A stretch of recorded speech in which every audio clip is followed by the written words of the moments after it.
Welcome to Two Idiots and a Dog, Idiots Unleashed.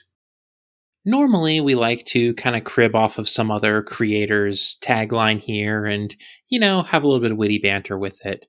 But this week, we're doing something a little bit more serious, and instead, we'd like to open up with a quote from a recently lost celebrity. As an actor, you think, oh my god, the effect that you can have on someone is such a blessing. Because you're so involved in doing the role, getting the role, performing the role, you tend to forget what effect it's having on someone and how something you do might save a child's life. Kevin Conroy. Rest in peace. And that sentiment, it can apply to everyone. We all aspire to have that kind of impact, but most of us never will. But at the same time, you truly never know. So with that in mind, this week our topic is actors, writers, musicians, and media personalities in general who have impacted their audience, and maybe a brief exploration of what that impact is. This idea was actually put forward by myself last minute, because that only happened in the last couple days. Yeah, this was kind of the concept started out with Grimm saying that they wanted to do a Kevin Conroy tribute episode because this is being recorded on, it very early morning, the 13th of November. So we got news that Kevin Conroy died as of, what was it, Friday? Friday morning, maybe Thursday night. Yeah. And if somehow you're not familiar with who Kevin Conroy is, he is, or was, I should say, the voice actor best known for his portrayal as Batman in Batman the Animated Series and several other Batman properties. He has done some other things as well, and he was also not the most vocal member, but he was a openly gay man, well, at least later in his life, and because he was in his 60s, and well, that's a different time. If you have an idea for another topic for us in the future, you can let us know on our Discord or social media. But please remember that you can only vote on the topic poll on Discord. I'm Grimm. I am Zolgar, and we do have a kaiju around here somewhere. Just a quick warning, this is an uncensored podcast. You may hear adult language or other content not suited for children, the workplace, church, or human consumption. And I make no promises about not breaking down sobbing during the course of this episode. We might become emotional little bitches. It's true. I've already teared up once. Now stand back. Because the idiots have been unleashed for a while now.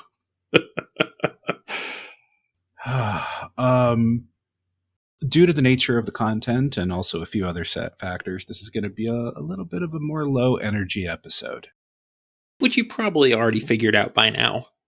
There were two main events that prompted this, the biggest, as we mentioned, being the passing of Kevin Conroy, who is my Batman. For those that don't know me that well, which if you're listening to this, how the hell did that happen? The TAS Batman, which Kevin Conroy is best known for, is a staple of my childhood. I grew up on that Batman. The other thing that prompted this is Black Panther, Wakanda Forever, just dropped. We are not going to be getting into the contents of that movie.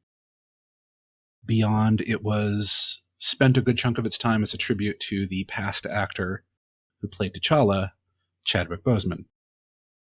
It's also worth noting, even though, maybe he's not one that was on our radar for impact, but Friday we also lost Gallagher. Which Gallagher? The performer, Pumpkin Smasher or Watermelon Smasher. Oh man, I'm now learning about this for the first time. That sucks. So there you go, real-time reaction. And there are so many other celebrities that you know. We could do the whole episode just listing them. Wouldn't be very entertaining for you guys, but we could do it. And the thing is, sometimes it's also not always the big names. If you are at all familiar with the YouTube channel King of Random, I learned fairly recently that the original creator of that passed. I didn't know you didn't know, or I would have told you. I've known for a while. Yeah, I found out because like I was watching some of the videos because I went down the homemade foundry rabbit hole, and his is one of the ones I was looking at the tutorial for, and the ones that took over for him, they did an updated video very shortly after he passed. And it's not even maybe the professional contributors. There are people who have contributed to their niche communities by creating content, and it's fan content. Funny little fanfic, short stories, cute little animations or graphics, fan art, memes. But these people are creating content, right? And they're so woven into their communities that you feel their loss. Warframe, which is a game that I play quite a bit, lost a member of the community, Data Reaper, I believe earlier this year. They had such a profound impact. The devs built a memorial to them in game. Like, these people touch lives. You can already hear it, can't you?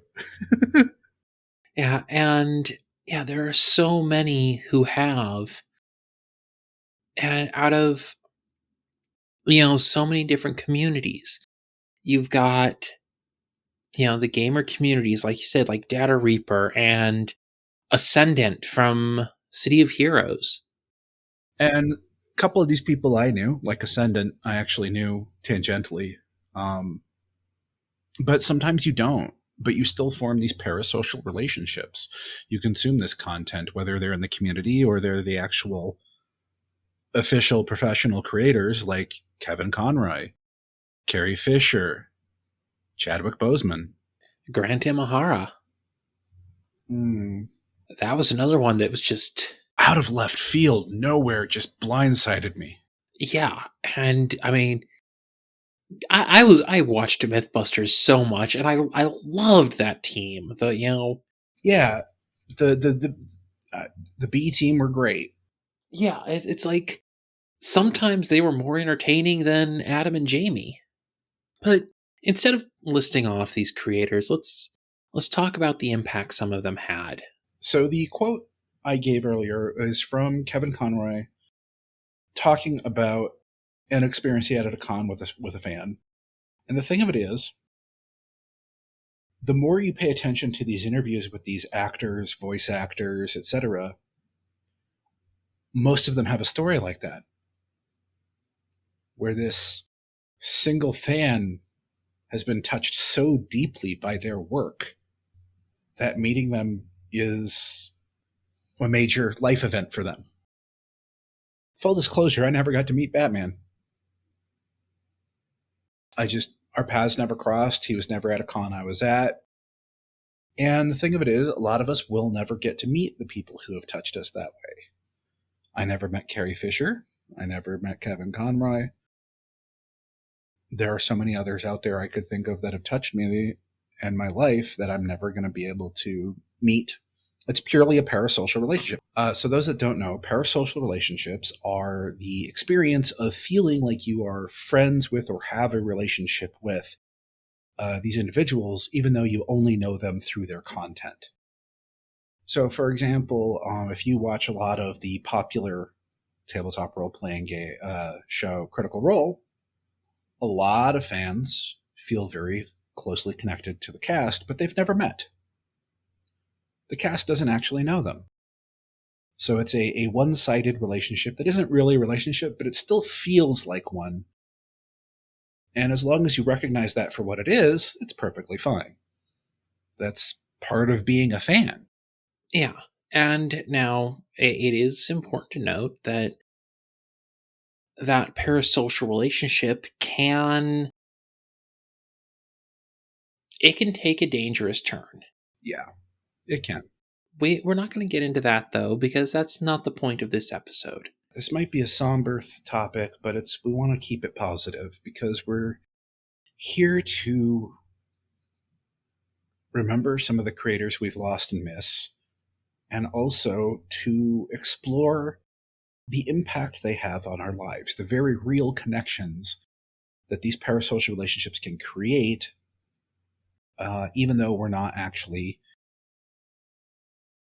connected to them directly through like meeting them or knowing them or being friends with them or family with them or what have you. That's kind of the whole point, is that these people touch the lives of people they'll never meet. And in a certain right, it makes them immortal. You know, GNU Terry Pratchett.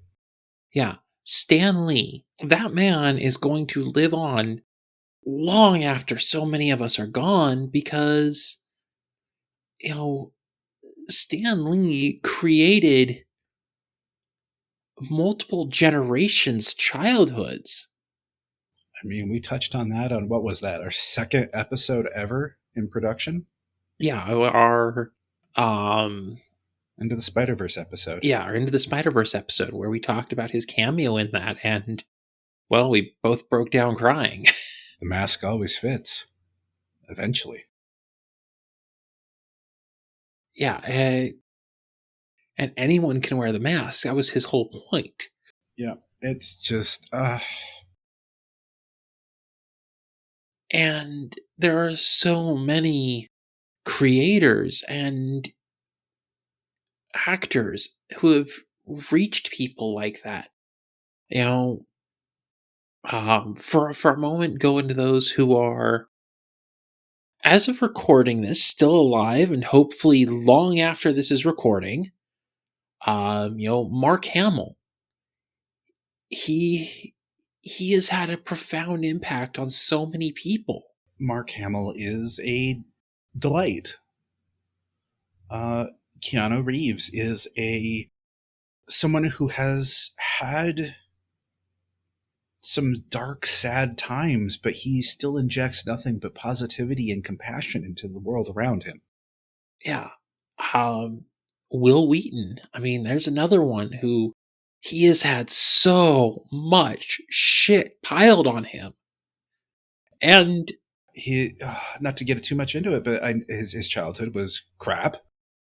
He's had some issues as an adult, and still he mostly tries to inject positivity in the world around him and advocate for mental health. And, speaking of Mark Hamill and Will Wheaton, did you see the one that passed around recently?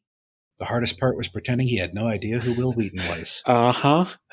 If I recall, Will made a comment on it to the effect of, he made a point of looking at me and going, "I know who you are," at the table read. Patrick Stewart. Yeah, I mean, Captain Picard. I mean, and this isn't limited to just actors. Neil Gaiman. Yeah, Neil Gaiman, and of course Terry Pratchett. Terry Pratchett is no longer with us, but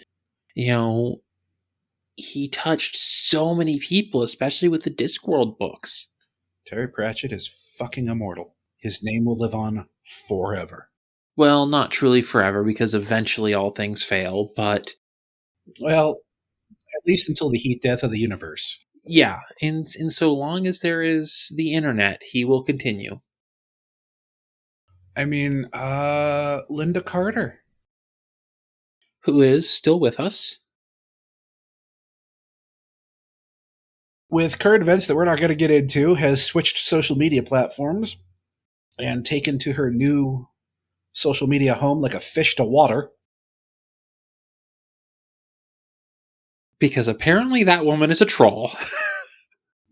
A glorious, glorious troll, yet still somehow maintaining a kind and compassionate heart. As you all know, queer things matter to me because I am stacking levels of queer.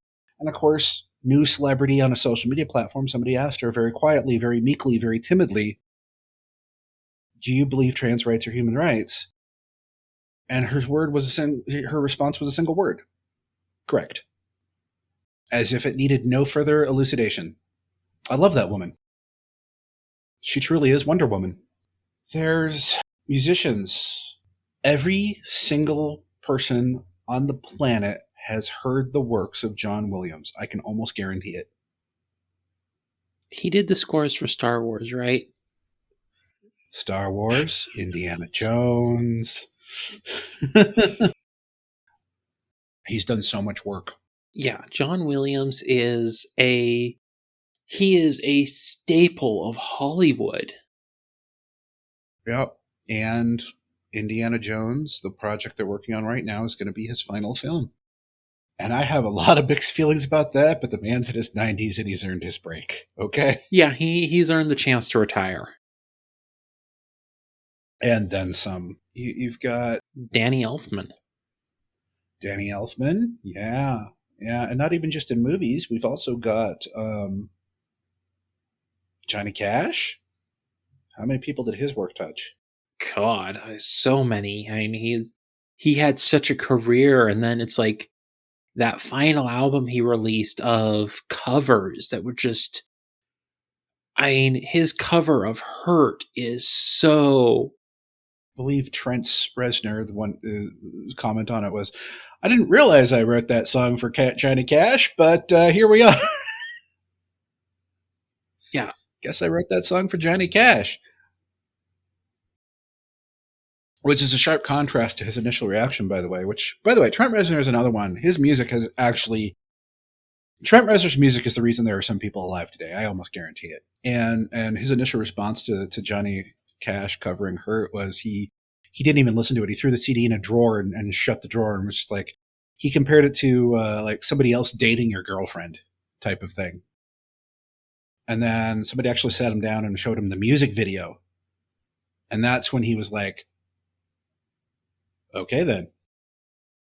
There's so many people who are here because of the media they consume. And I don't mean that rhetorically. I mean literally. There are people here who are still sucking air because they found that one piece of media, that movie, that book, that TV show, that album that anchored them here. And that's what we meant when we said this was going to be a little more serious.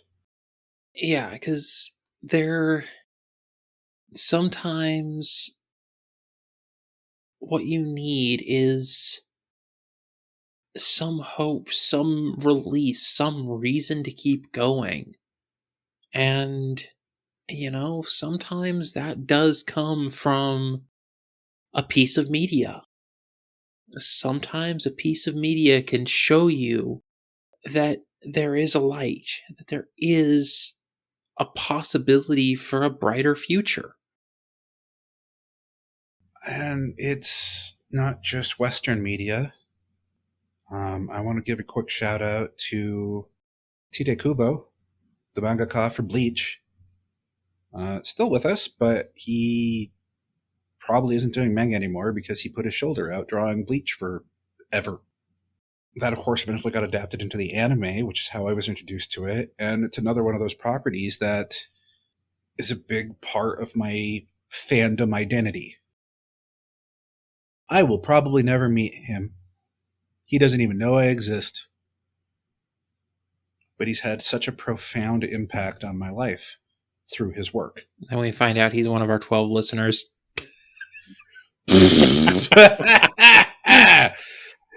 Hey, listen, Kubo, if you're listening to this, I've got this great idea for a new Zampacto at... okay, no. And we just lost him as a listener. The other 10 tune out. Comics, manga, anime, television shows, live action and animation, both, movies, music, books. you know what? Sometimes the person keeping you here, the creator whose content keeps you going, is a fanfic author. You go on to Archive of Our Own or whatever website you use every week to check for that update. There it is. There's your update. You read it. You leave your kudos. You leave your comment. And you come back again next week, and that's enough for now to keep you going. And there's something kind of worth noting regarding that. Inasmuch as sometimes the media is what keeps you going, you as the audience are sometimes what keeps that creator going. Yep. That not wanting to let their fans down and feeling like what they're doing has any semblance of meaning at all can be enough to keep someone going. It is that way that a parasocial relationship becomes mutually beneficial. It becomes a sort of symbiosis where the creator creates so that the audience can enjoy, which in turn brings joy to the creator, and thus the cycle perpetuates. And I think that's how it should be. I think that's the don't get me wrong, there are plenty of creators out there that create just because, yeah, this is my job. I have nothing against them. They've done some amazing work. But regardless of why they come to it, their work has touched someone, has entered someone's life in a way that brings them joy.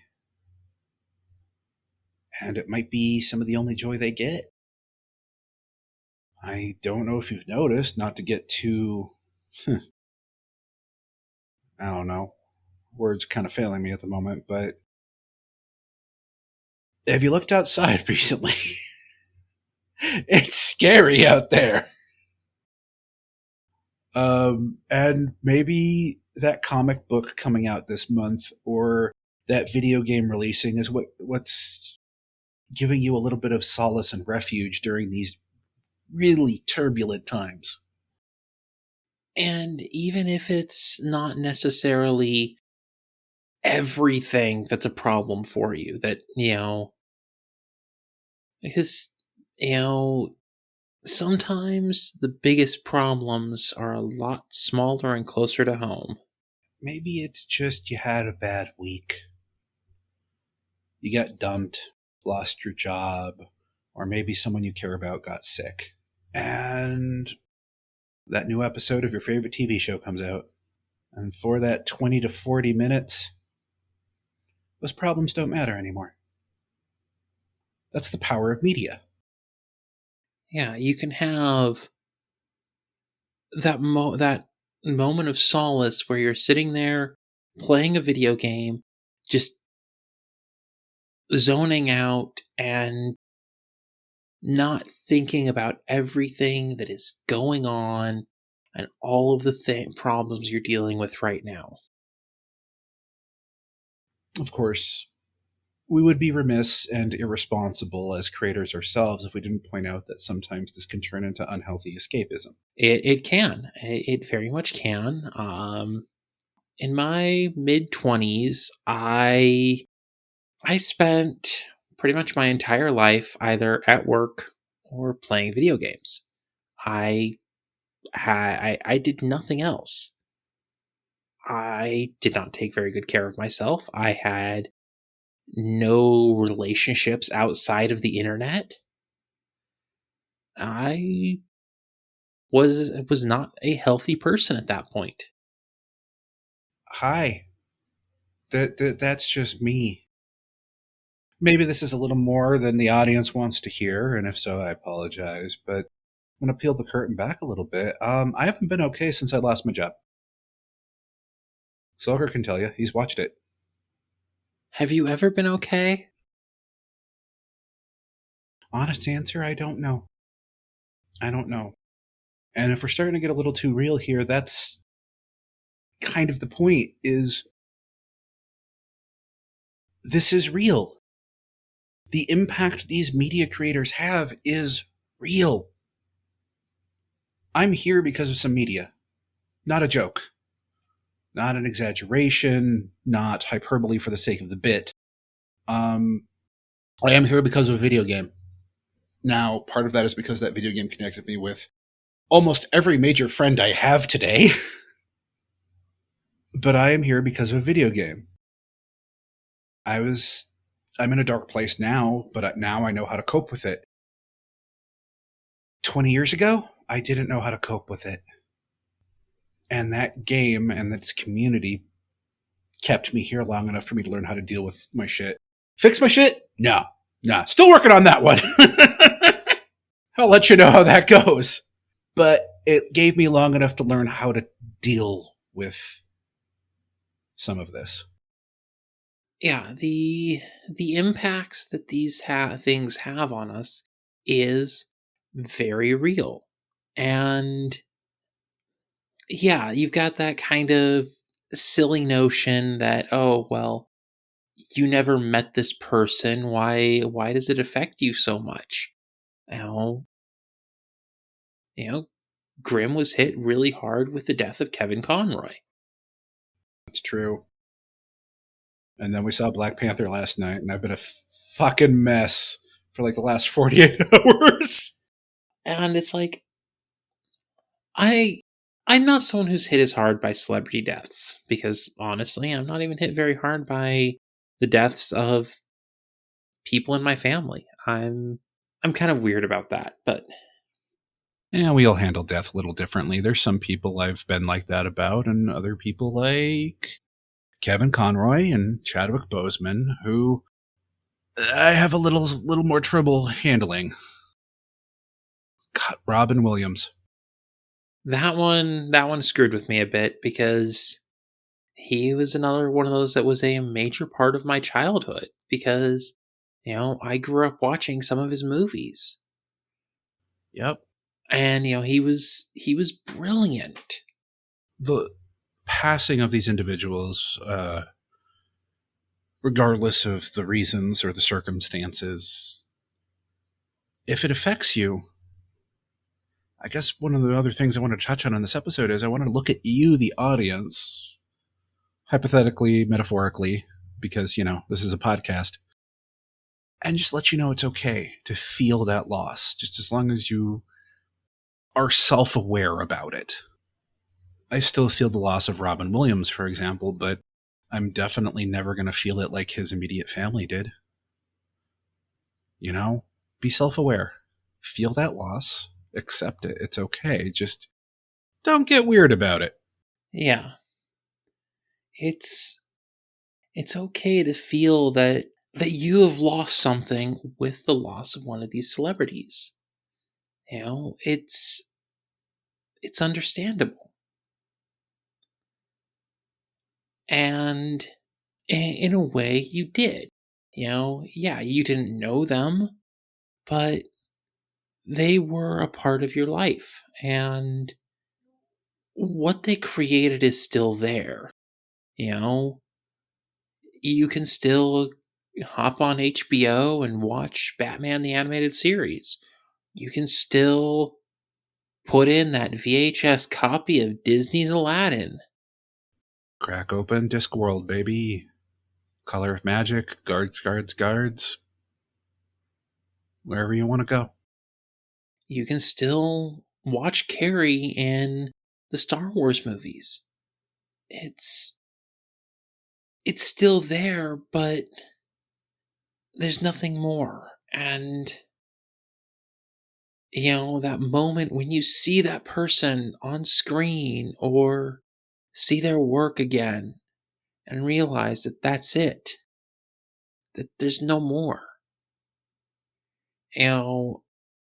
Marvel did their What If animated series, and that released very shortly after Chadwick Boseman's death. But he voiced T'Challa for that. It was one of his final things, and hearing his voice in that wrecked me. Especially in one of the episodes where he has the line, saying the effect of, to my people, death is not the end. Yeah. And then in Wakanda Forever, it opens up with a funeral for T'Challa. And it's just, and the whole thing is just, very few films have ever had me crying before the opening credits rolled. They did a very touching little tribute to him with the Marvel scroll. That is about as detailed as I'm going to get on the movie. And we were both sobbing. And I mean, you figure with him, he was only on the scene for a fairly short amount of time.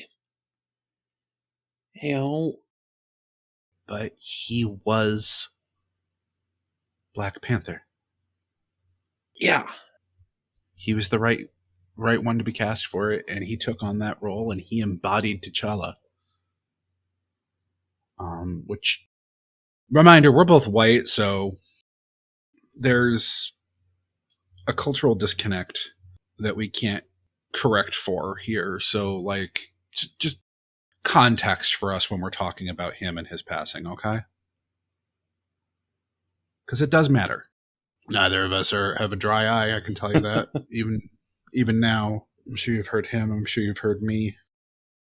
Admission, I nearly lost it doing the opening quote for this episode. These actors are these creators, actors, writers, musicians, artists. I mean, so many of these properties, the artists as well. I do not have any names prepped. I apologize to the artists out there, but the ones who do the character design mock-ups, or the ones who painstakingly hand painted those backgrounds for Star Wars. That work matters, and that work touches everybody too.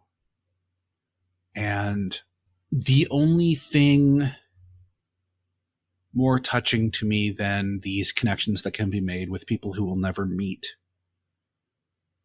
is those few who are blessed with the awareness to acknowledge the impact they've had. Like Kevin Conroy, and the quote I read at the start of this. Rob Paulson, another prominent voice actor, he's got a couple of different stories about fan interactions like that. Mr. Rogers.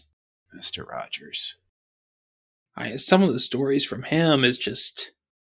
Yeah. Jim Henson, whose work is still felt to this day, whose legacy lives on. I mean, think about all the various content creators we've touched on, all the various fields we've touched on.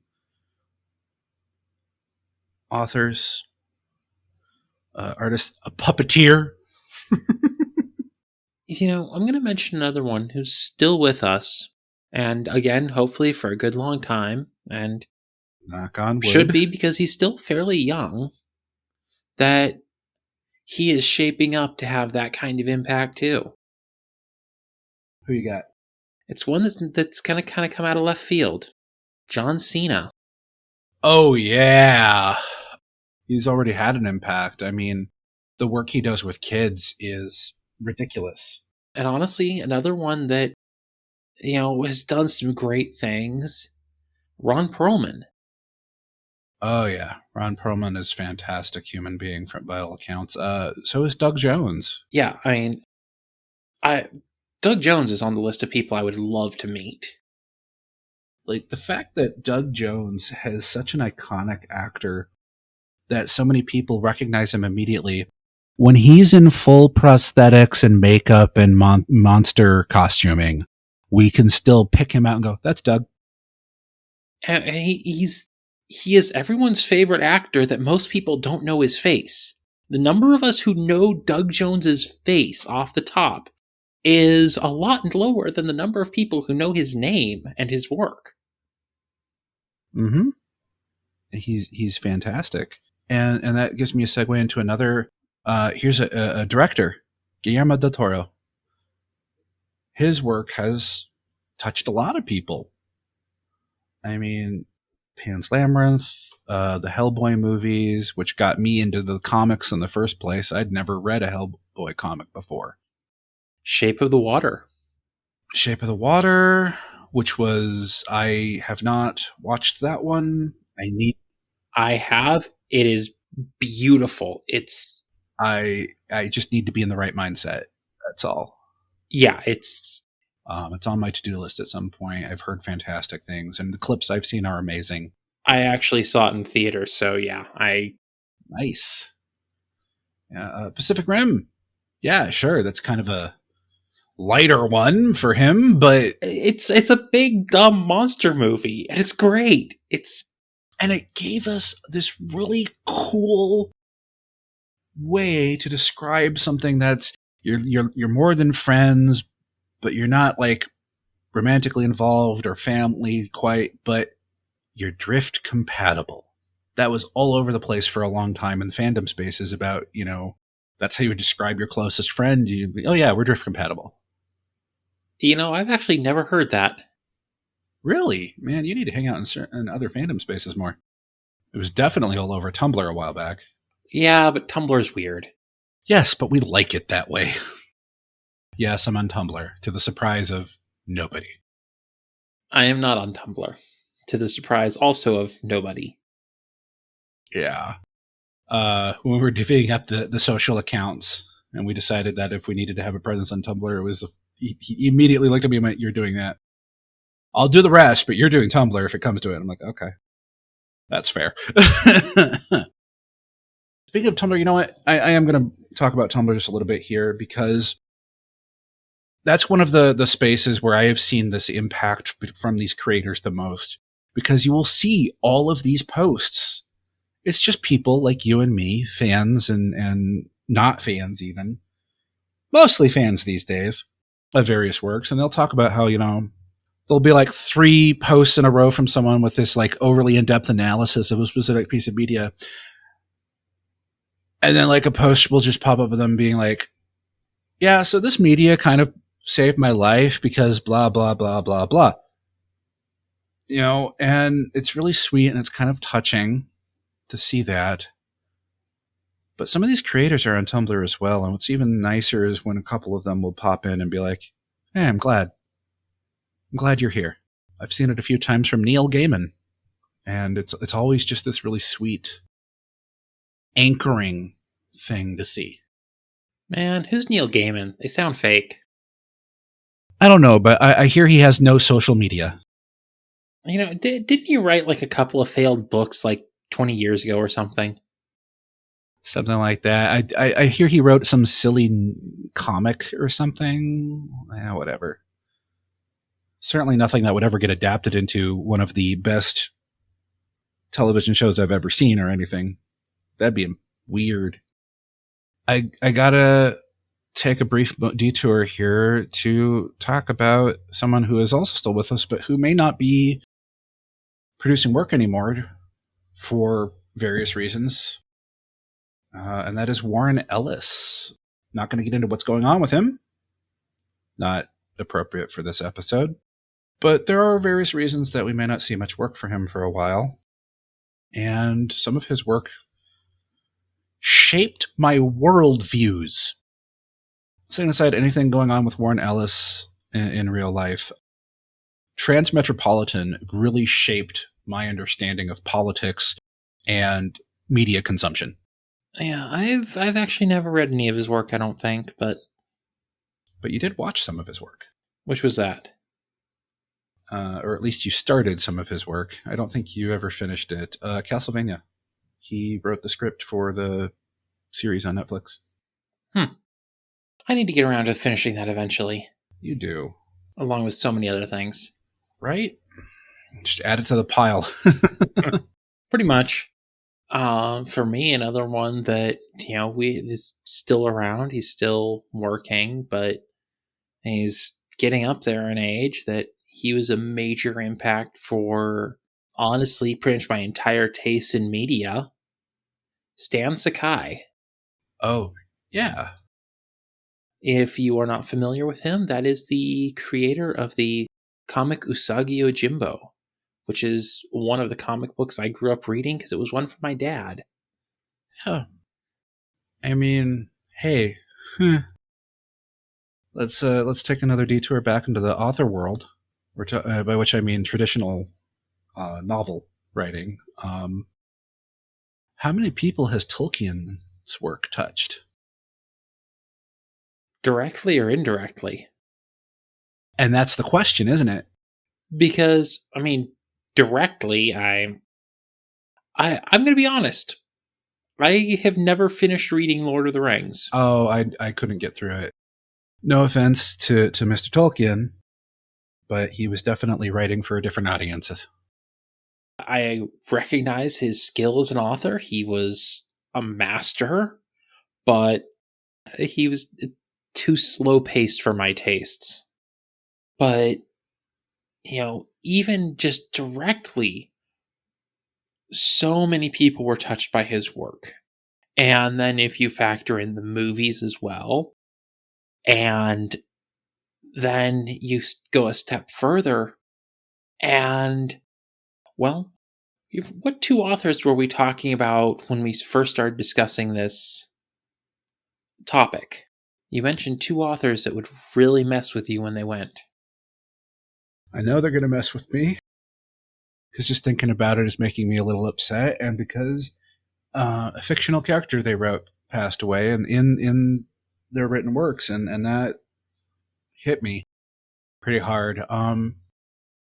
Margaret Weiss and Tracy Hickman were my gateway drug to D&D. And without Tolkien, we wouldn't have them. Yeah. Because without Tolkien, we wouldn't have D&D.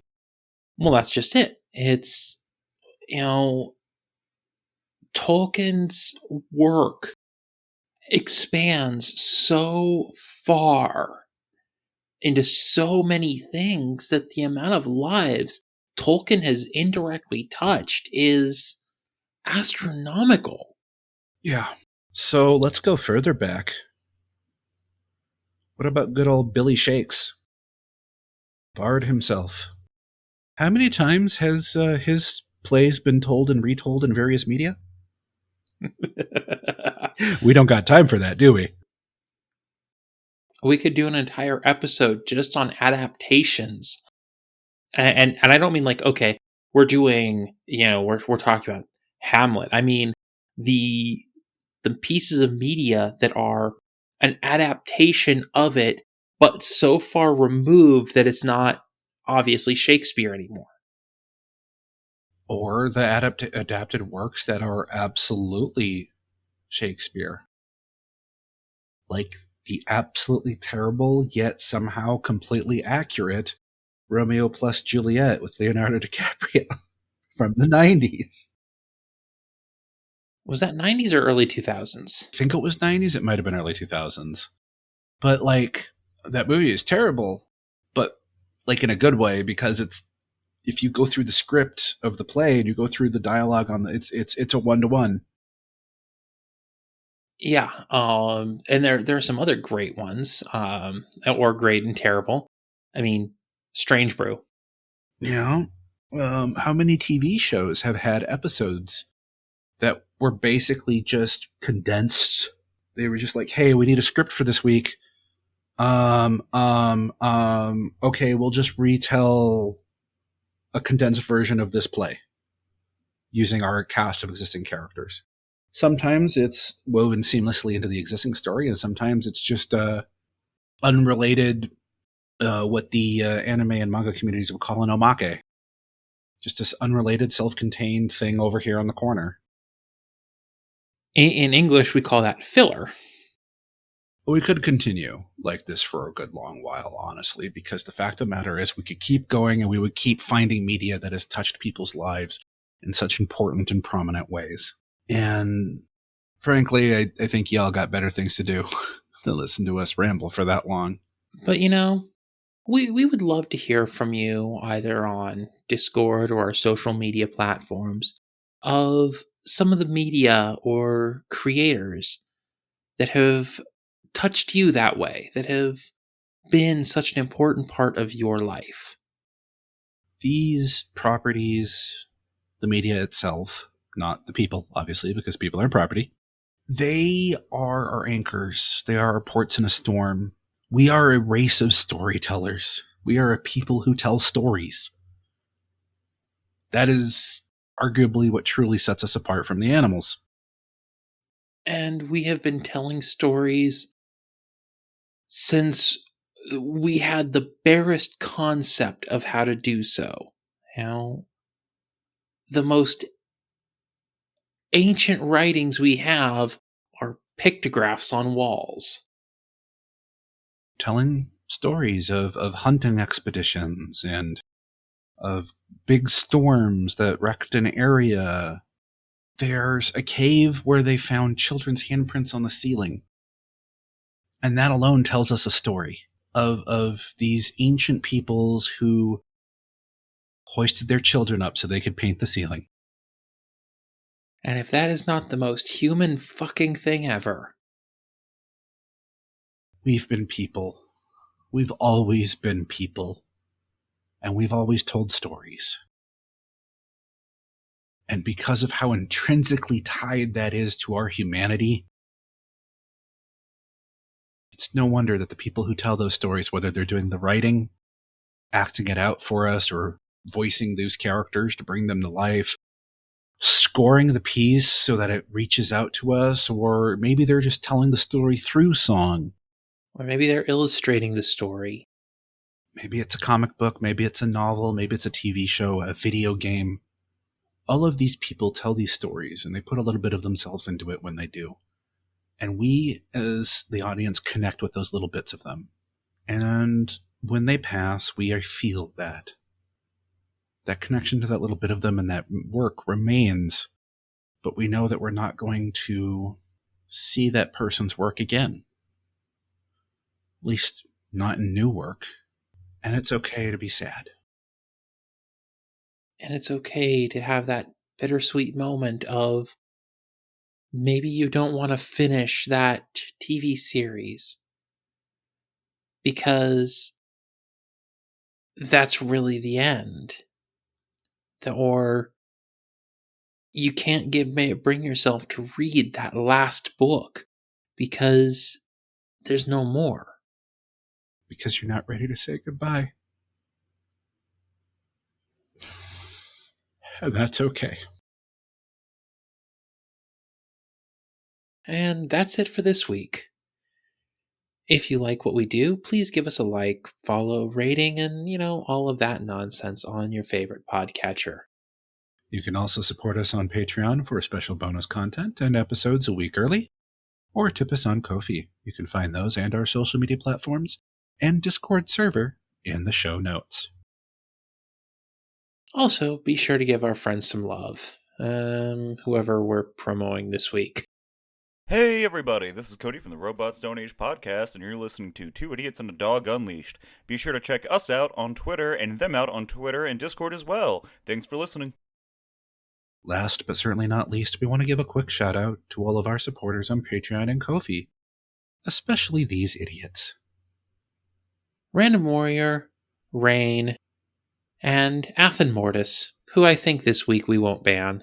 Just this once, as a treat.